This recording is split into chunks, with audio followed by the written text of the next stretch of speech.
Hello everyone, welcome to Ayurveda. तो आज का हमारा टॉपिक है रोग निदान में स्त्रोतस। तो सबसे पहले हम देखते हैं कि स्त्रोतस क्या होता है।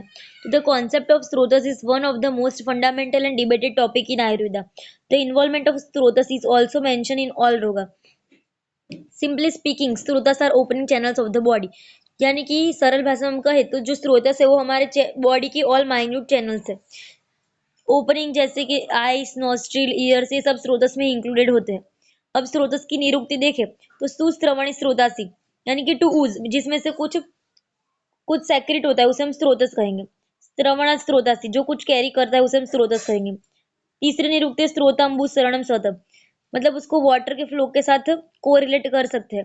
पर यहाँ हमें अंबु को यानी कि वाटर को बॉडी फ्लूइड से कंपेयर करना है। स्त्रोत की डेफिनेशन देखें तो स्त्रोतासी खलु परिणाम आपद्यमाना धातुनाम अभिवाहिनी भवत्यम अयनार्थेन। इस श्लोक का रेफरेंस है चरक संहिता विमान स्थान। यानी कि स्त्रोतस वो चैनल है जिसके अंदर से जो हमारी धातु है उसके नरिशमेंट के लिए जो मटेरियल है वो ट्रांसपोर्ट होगा। आचार्य चरक स्त्रोतस के बारे में कहते हैं कि मूलात खाद्यांतर देहम प्रसूतम तो वाभियत स्त्रोतस वदिति विघ्नेयम सिरा धमनी वर्जितम। यानी कि जो स्रोतस है वो मूल ख आदि महाभूत है, उसमें मेनली ख यानी कि आकाश महाभूत से ओरिजिनेट हुए हैं और हृदय से लेकर संपूर्ण शरीर में व्याप्त हुए हैं, जिसमें आकाश महाभूत की प्रिडोमिनेंसी है, पर इसमें शीरा और धमनी ये दोनों इंक्लूडेड नहीं है। उसके सिनोनिम्स देखे तो स्रोतस के सिनोनिम्स है शीर, धमनी, रसायनी, रसवाही, नाड़िया, पंथान, शरीर छिद्र, संवृत स्थान एक्सेट्रा। स्रोतस का स्ट्रक्चर और ट्रांसपोर्टेशन देखे तो इसमें हम ये श्लोक हम लिख सकते हैं कि बिस्मानी व सुमानी दूरम प्रविस्तृतानि च द्वाराणि स्त्रोतास्य देहे रसो येरु उपच्यते।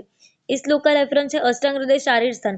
बिस्मानी व सुमानी दूरम, बिस यानी कि स्टेम जो, और सुमानी दूरम यानी कि जो लोटस का जो स्टेम होता है उसमें से जैसे वाटर ऊपर तक फ्लो करता है, उसी तरीके से स्रोतस है वो हमारी बॉडी के हर एक चैनल्स को बॉडी फ्लूइड्स प्रोवाइड करते हैं।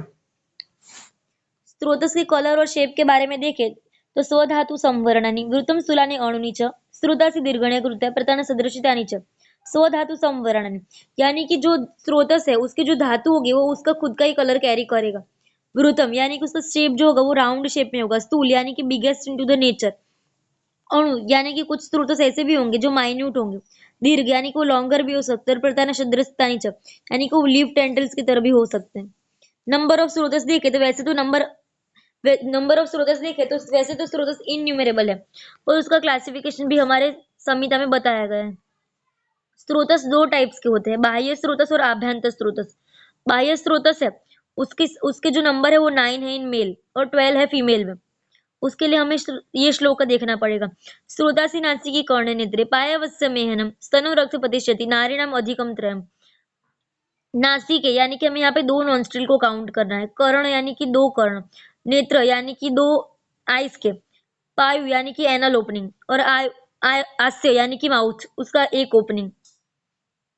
और बाकी जो फीमेल्स है उसमें स्तन यानी कि दो ब्रेस्ट एक्स्ट्रा और एक रक्तपथ वजाइनल ओपनिंग 1। इस हिसाब से जो बाह्य स्रोतस है वो टोटल 9 हुए और फीमेल्स में 12। आभ्यंतर स्रोतस है वो अलग अलग आचार्यों ने अलग अलग बताए हैं। टोटल 13 स्रोतस बताए गए आभ्यंतर में। वैसे प्राण वह स्रोतस, अन्न वह स्रोतस, उदक वह स्रोतस, रस वह स्रोतस, रक्त, मांस, मेद, अस्थि, मज्जा, शुक्र, स्वेद, मूत्र, पुरुष और आर्तव वह स्रोतस। इसमें से कुछ ऐसे हैं जो कुछ कुछ आचार्यों ने नहीं बताए।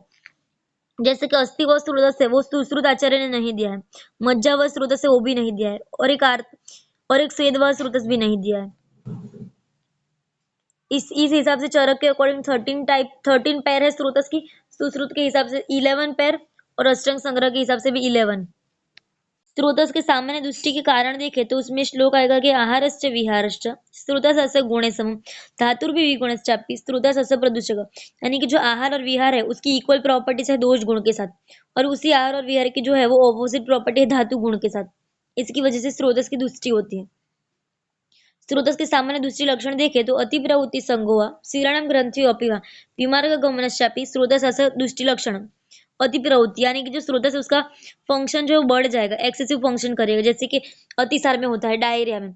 संघ यानी कि उसमें ऑब्स्ट्रक्शन हो जाएगा, जैसे कि कॉन्स्टिपेशन उसका एग्जाम्पल है। शीराणाम ग्रंथि यानी कि थ्रोम्ब जैसा प्रोडक्शन हो जाएगा वेसल्स में, ब्लड वेसल्स में। विमानक गमनश्चापी, यानी कि जो स्रोतस है वो अपने मेन प्लेस से को डायरेक्ट होके किसी और स्रोतस के चैनल में जॉइंट हो जाएगा, इसलिए उसका डाइवर्जन हो जाएगा फ्रॉम उसके ओरिजिनल ट्रैक से, એટલે means diversion from normal track. स्रोतस जो है वो पैथोजेनेसिस में भी की रोल प्ले करता है, जिसमें ख वैगुण्य से वो स्रोतस की दृष्टि करेगा। स्रोत के विविध सामान्य लक्षण देखें तो मोह, कंप, आद्यमान, वमी, ज्वर, प्रलाप, मीण, मूत्र, रोध, मरण। और फिर इसमें अष्टांग संग्रह ने दो और ऐड किए, तृष्णा और अति रुधिर स्त्रुति। मोह यानी कि कॉन्शियसनेस का लॉस हो जाएगा, कंप यानी कि शिवरिंग, आद्यमन यानी डिस्टेंशन ऑफ एब्डोमेन, वमी यानी वॉमिटिंग, ज्वर यानी फीवर, प्रलाप यानी कि इनरिलेवेंट स्पीच, शूल मतलब पेन, मीण मूत्र रोध यानी कि obstruction in urine and stool, और मरण मतलब डेथ, तृष्णा मतलब थर्स्ट, और अति रुधिर स्त्रुति यानी कि हैवी ब्लीडिंग होगी। ये सब जो लक्षण है वो स्रोत के विद्य लक्षण है, मतलब स्रोतस पर अगर कोई इंजरी होगी तो ये सब सिम्टम्स प्रोड्यूस होंगे और स्रोतस को इफेक्ट होगा और वो डिसीज प्रोड्यूस करेगी।